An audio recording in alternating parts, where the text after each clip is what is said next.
close till I get up. Time is barely. Hello दोस्तों, मेरे YouTube channel पर आप सभी का स्वागत है। जिस किसी ने अभी तक मेरे YouTube चैनल को सब्सक्राइब नहीं किया वो मेरे YouTube चैनल को सब्सक्राइब करे और साथ में बेल आइकन को दबा दे। आज हमारा टॉपिक है present perfect tense. So let's start. तो आइए फ्रेंड्स शुरू करते हैं। प्रेजेंट परफेक्ट टेंस, इसकी हिंदी परिभाषा क्या कहती है? वर्ब का वह रूप जो दिखाता है कि कोई कार्य अभी अभी समाप्त हुआ है, जस्ट पहले कोई काम समाप्त हुआ है। जैसे कि मैंने खाना खाया है, उसने पत्र लिखा है, इस तरीके की सेंटेंस उसे प्रेजेंट परफेक्ट टेंस में कहा जाता है। इसकी हिंदी पहचान क्या होती है? इसकी हिंदी पहचान में मैं बताता हूँ, उस तरीके से याद रखें आप। चुका है, चुकी है, चुके हैं, इस तरीके से। चुका है, चुकी है, चुके हैं। चुका हूँ, चुकी हूँ। उसके बाद या है और ये है। इसके अलावा आ है, ई है, ए है की ध्वनि, ये इसकी हिंदी पहचान होती है। आगे चलें। इसमें जो हेल्पिंग वर्ब चलती है वो चलती है इसमें हैज़ हैव प्लस वर्ब की थर्ड फॉर्म। क्या चलती है? हैज़ हैव प्लस वर्ब की थर्ड फॉर्म। पता करें हैज़ किसके साथ लगता है और हैव किसके साथ लगता है। तो देखिए, ही, शी, इट, नेम और singular noun.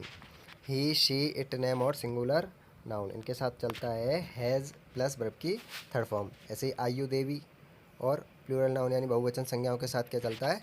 Have plus verb की थर्ड फॉर्म। आइए आप स्वीकारात्मक वाक्यों को समझते उदाहरणों की सहायता से। सब इसका जो सूत्र है, फॉर्मूला है, वो क्या होता है? सबसे पहले सब्जेक्ट, उसके बाद हैज़ हैव लेके आया जाता है, उसके बाद वर्ब की थर्ड फॉर्म, उसके बाद ऑब्जेक्ट, प्लेस, टाइम। ये इसका फॉर्मूला होता है। ध्यान दें, परफेक्ट टेंस जो होता है, चाहे वो प्रेजेंट का परफेक्ट हो, चाहे वो पास्ट का परफेक्ट हो, चाहे वो फ्यूचर का परफेक्ट हो, परफेक्ट का मतलब वर्ब की थर्ड फॉर्म। यहाँ पे ये याद रख लें आप एक तरीके से। तो यहाँ पे परफेक्ट वर्ब की थर्ड फॉर्म काम में आएगी। तो देखिए इसके एग्जांपल। फर्स्ट एग्जांपल है मैं खाना खा चुका हूँ। सॉरी, मैं खा चुका हूँ। इसने डायरेक्ट एग्जांपल लिया है, मैं खा चुका हूँ। तो इसका क्या बनेगा? सबसे पहले सब्जेक्ट होगा आप लोगों के आई। क्या होगा? आई। उसके बाद मैंने अभी आपको हेल्पिंग वर्ब बताई थी, आयु देवी के साथ लगता है हैव। तो आई हैव खाने की फॉर्म होती है E A T, eat first form होती है, उसकी अपने को थर्ड फॉर्म लेके आनी होती है इटन। तो आई हैव इटन। अगर मैं ये बोलता इस सेंटेंस को कि मैं खाना खा चुका हूँ, तो आई हैव इटन फूड, इस तरीके से बन जाता। सेकंड एग्जांपल देखिए, हम लोग जा चुके हैं। तो इसकी इंग्लिश देखिए इसने बना रखी है वी हैव गॉन। देखें, हम की मीनिंग्स वी, आयु देवी के साथ क्या लगता है? हैव। तो वी हैव और गो वेंट गॉन, तो गो की थर्ड फॉर्म आ जाएगी गॉन। नेक्स्ट है तुम रो चुके हो। तुम रो चुके हो, तो इसमें देखिए यू, आयु देवी के साथ वही हैव लग जाएगा। तो यू हैव और वीप की थर्ड फॉर्म होती है वेप्ट। तो you have wept, weep wept, wept. Next है मैंने शाम को देखा है। देखिए इसमें पहचान क्या आ रही है लास्ट में, बाकी के अंत में चुका है, चुकी है, चुके हैं आते हैं, या फिर आ है, या ध्वनि निकल रही है देखा है, आ है, इस तरह की ध्वनि निकल रही है। तो मैंने शाम को देखा है, इसमें क्या बनाओगे? आई हैव, आयु देवी के साथ हैव लग जाए तो आई हैव। और देखने की थर्ड फॉर्म होती है सीन, सी, सा, सीन। शाम, किसको देखा? शाम को। तो आई हैव सीन शाम। उसके बाद है तुमने राम को पीटा है। तुमने राम को पीटा है, तो यू हैव, पीटने की मीनिंग बीट की थर्ड फॉर्म हो जाएगी बिटन। तो यू हैव बिटन राम, किसको पीटा है? राम को पीटा है। उसके बाद देखिए अन्य एग्जांपल इसके, हम लोग पढ़ चुके हैं। We have read, we have read. तो रीड है, ये थर्ड फॉर्म है, ध्यान रखना इसकी first form, second form, third form एक जैसी होती है। तो वी हैव रीड। उसके बाद सीता जा चुकी है। तो सीता, अब यहाँ पे देखिए हैव नहीं लगाया, इसने हैज़ लगाया। क्यों लगाया? क्योंकि ही, शी, इट, नेम और सिंगुलर के साथ लगता है has. He, she, it, name, Sita क्या आ गया? नेम आ गया। तो सीता हैज़ और गो की थर्ड फॉर्म हो जाएगी गॉन। वह पटना गया है। अब पहचान ढूंढिए, इसमें पहचान क्या है? या है, ठीक है। तो वह पटना गया है, he has gone to Patna. किसी स्थान पर जाते हैं तो उससे पहले हम लोग प्रपोजिशन लगाते हैं टू। तो he has gone to Patna. वह घर आ चुका है, वह घर आ चुका है। तो देखिए he has come to home, he she it name के साथ एज लग जाएगा। तो he has come to home. वह स्कूल गया है, तो he has gone to school, he has gone to school. उसके बाद देखिए अब इसके नेगेटिव सेंटेंस। नेगेटिव सेंटेंस में इसका ये फॉर्मूला याद रखना है आप लोगों को, ये जो दे रखा है ये फॉर्मूला। इसमें क्या करना है? इसमें सिर्फ आप लोगों को हेल्पिंग वर्ब के तुरंत बाद नॉट लगा देना है। क्या लगा देना है आपको? हेल्पिंग वर्ब के तुरंत बाद नॉट लगा देना है, ठीक है। एग्जाम्पल देखिए इसके। अब इसके एग्जाम्पल हैं, उसने मेरी मदद नहीं की है। उसने मेरी मदद नहीं की है। देखिए ही हैज़ नॉट हेल्प्ड मी, यहाँ पे सबसे पहले सब्जेक्ट ही, उसके बाद में हेल्पिंग वर्ब क्या आ रही है, हैज़। ठीक है, अब मैंने बताया आपको इसमें नेगेटिव में तुरंत बाद नॉट लगा देना, तो ही हैज़ नॉट, मदद करने की थर्ड फॉर्म हो जाएगी हेल्प्ड, तो he has not helped me. Gita नहीं आई है, Gita has not come. Helping verb का आप लोग ध्यान रखना, ई शीट नेम के साथ लग जाता है हैज़, तो गीता हैज़ नॉट कम। मैं नहीं खेल चुका हूँ, तो I have not played, play की third form played, I we के साथ लग जाता है हैव, तो आई हैव नॉट प्लेड। वे लोग नहीं खा चुके हैं, तो they have not eaten, they have not eaten, eat की थर्ड फॉर्म इटन। शिक्षक नहीं आए हैं, पहचान क्या है इसमें, हिंदी वाक्य में पहचान क्या आ रही है पीछे, या है, ये है ना, इस तरीके से, तो शिक्षक नहीं आए हैं। The teacher has not come, the teacher has not कम। उसके बाद इसके अदर एग्जाम्पल देखिए आप लोग, बे लोग नहीं सोए हैं, बे लोग नहीं सोए हैं या बे नहीं सोए हैं, इस तरीके से बोल सकते हो आप लोग इसको। तो दे हैव नॉट स्लीप की थर्ड फॉर्म क्या होती है, स्लीप, स्लेप्ट, स्लेप्ट, तो थर्ड फॉर्म स्लेप्ट होती है, तो दे हैव नॉट स्लेप्ट। आपका भाई नहीं आया है, आपका भाई नहीं आया है, तो आपका या तुम्हारा भाई, योर लिखोगे आप लोग, तो योर ब्रदर, ब्रदर कितना है, सिंगुलर, एक वचन है तो हैज़ लग जाएगा, योर ब्रदर हैज़ नॉट कम। राम नहीं जा चुका है, राम नहीं जा चुका है, तो क्या बनेगा इसका, राम हैज़ नॉट गॉन। ठीक है, तुम नहीं रो चुके हो, you have not wept, weep की third form wept, you have not wept.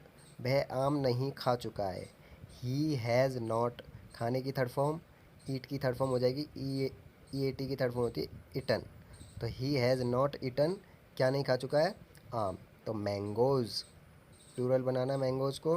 ठीक है, उसके बाद में आप लोगों के नेक्स्ट इंट्रोगेटिव सेंटेंस देखिए। इसके इंट्रोगेटिव मैंने आपको बता चुका हूँ, दो टाइप के होते हैं, एक तो हेल्पिंग वर्ब वाले और एक डब्ल्यू एच वाले। तो पहले आप लोग समझिए हेल्पिंग वर्ब वाले।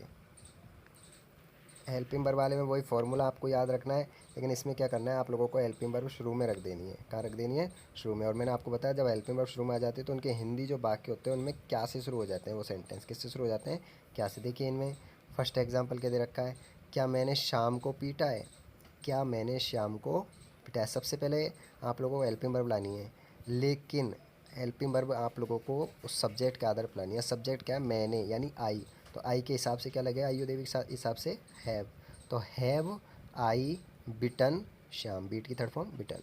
उसके बाद क्या आपने राम को देखा है, आ है, ध्यान रखना हिंदी पहचान, आ है, तो क्या आपने राम को देखा है, तो क्या बनेगा, हैव यू, सी की थर्ड फॉर्म सीन राम, तो हैव यू सीन राम।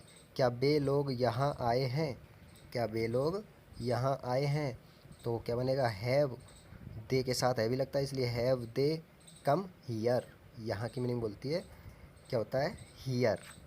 आगे चलिए इसके नेक्स्ट एग्जांपल, क्या तुमने आम खाया है, क्या तुमने आम खाया है, तो क्या बनेगा, have you eaten mangoes, have you eaten mangoes. क्या हम लोग स्कूल आ चुके हैं, तो have we come to school. ठीक है, उसके बाद है क्या आपने शाम को नहीं देखा है। अब ये नेगेटिव सेंटेंस स्टार्ट हो गए इसके, इनको मैं अभी आगे पढ़ाऊँगा। क्या आपने शाम को नहीं देखा है, have you not seen Shyam, and क्या वे लोग नहीं जा चुके हैं, हैव दे नॉट गॉन। ठीक है, इनको आगे पढ़ेंगे हम लोग। अब देखिए फ्रेंड्स, इंट्रोगेटिव के डब्ल्यू एच वर्ड वाले क्वेश्चन, इनमें क्या करते हैं, इनमें हम लोग बस जो हिंदी से वाक्यों में जो दिया होता है बीच में, ये क्यों है, किसने है, कहाँ है, कौन सी फिल्म है, इनकी इंग्लिश हमको सबसे आगे लिख देनी होती है। देखिए एग्जांपल से समझिए, वह कॉलेज क्यों जा चुकी है, तो सबसे पहले आप लोग क्यों की मीनिंग लिखोगे, वाई। उसके बाद आपको हेल्पिंग वर्ब लेके आनी है, हैज़ में से तो हैज़ लेके आए, किसकी वजह से लेके आए, क्योंकि आगे लिखा हुआ है वह, तो ही शीट नेम की वजह से क्या लग जाता है, हैज़। तो सबसे पहले डब्ल्यू एच वर्ड यानी वाई, हैज़, सब्जेक्ट आ जाएगा शी, उसके बाद third form go went gone की, तो गॉन आ जाएगा टू कॉलेज। सेकंड देखिए, यह सब किसने किया है, तो देखिए यहाँ पे सबसे पहले किसने और कौन, किसने और कौन दोनों मीनिंग होती है हु, तो हु हैज़, हु को मैंने अभी बताया था सिंगुलर मानना है, तो हु हैज़ डन, अब किया की जो करने की जो वर्ब है उसकी फॉर्म होती है do, did, done. First form होती है डू, सेकंड डिड और थर्ड होती है डन। तो who has done all this, यह सबको क्या कहते हैं? All this. अब वह कहाँ गया है, तो कहाँ की मीनिंग क्या होगी? वेयर। क्या होगी कहाँ की मीनिंग? वेयर। वेयर वह की वजह से लग जाएगा एज, तो where has he gone now. अब की मीनिंग नाउ। उसके बाद तुमने कौन सी फिल्म देखी है, तुमने कौन सी फिल्म देखी है, तो इसको क्या बोलेंगे? Which film. पूरा बोलना है आप लोगों को complete. Which film have you seen, which film have you seen, see की थर्ड फॉर्म सीन। आगे देखिए और एग्जांपल, आपने किसको बुलाया है, आपने किसको बुलाया, तो देखिए तो किसको, किसको और किसे, किसको और किसे दोनों की मीनिंग होती है whom। क्या होती है? whom। तो whom हैव लग जाएगा यू की वजह से, तुमने और आपने, तो whom हैव यू। और बुलाने की होती है कॉल, कॉल या नहीं था बुलाना, थर्ड फॉर्म हो जाएगी कॉल्ड। तो whom have you called. Next देखिए, तुम क्या खा चुके हो, तुम क्या खा चुके हो, तो इसकी क्या बनेगी? क्या की मीनिंग लिखोगे सबसे पहले, किसके लिखोगे? इस क्या की लिखोगे, इसमें किसकी लिखोगे? कौन की। देखिए तुम क्या खा चुके हो, वाट have you eaten, watt have you eaten. Next है कौन गाना गा चुका है, तो who has, who co singular मानना है, हु हैज़। थर्ड फॉर्म होती है इसकी संग, फर्स्ट होती है सिंग, सेंग, संग, इस तरीके से चलते थर्ड फॉर्म हो जाएगी संग। तो हु हैज़ संग ए सॉन्ग। आगे देखिए, आगे अब आप लोगों के है interrogative negative sentence. Interrogative negative sentence में ज़्यादा कुछ नहीं करना होता है, इसमें बस नोट लगाते हैं। इसका फॉर्मूला आप लोग थोड़ी सी पहचान मैंने आपको बता रखी है ट्रिक वाइज। इसके सब्जेक्ट और मेन वर्ब जो होती है वहाँ पे नोट जुड़ जाता है। बस इनमें कहाँ पे नोट जुड़ जाता है? सब्जेक्ट और मेन वर्ब जो तुम्हारी होती है उसमें नोट जुड़ जाता है बीच में। देखिए एग्जांपल, क्या मैं क्रिकेट नहीं खेल चुका हूँ? सबसे पहले आप लोगों को हेल्पिंग वर्ब लेके आनी है हैव। देखिए इसको ऐसे समझिए, क्या मैं क्रिकेट नहीं खेल चुका हूँ, इसको मैं ये बोलता हूँ क्या मैं क्रिकेट खेल चुका हूँ, ऐसे मानो। तो क्या बनेगा आपका? Have I played cricket. क्या बनेगा? Have I played cricket. लेकिन मैंने नहीं जोड़ दिया तो नॉट को लगा दो। कहाँ लगाओगे? सब्जेक्ट और प्लेड के बीच में, यानी आई और प्लेड के बीच में। तो have I not played cricket. Second देखिए, इसको मैं मान के चलो ये बोल दूँ, वह खाना क्यों खा चुका है, वह खाना क्यों खा चुका है, तो आपकी इंग्लिश बनेगी why has he eaten food, why has he eaten food. अब वही नहीं तो जोड़ा है मैंने इसमें, तो नहीं जोड़ा तो आपको क्या करना पड़ेगा? वाई हैज़ ही, और ही के और जो मेन वर्ब है इटन, इनके बीच में लगा देना है नॉट। तो why has he not eaten food. So thanks for watching my videos. हम नेक्स्ट वीडियोज़ में पढ़ेंगे प्रेजेंट परफेक्ट कंटिन्यूस टेंस।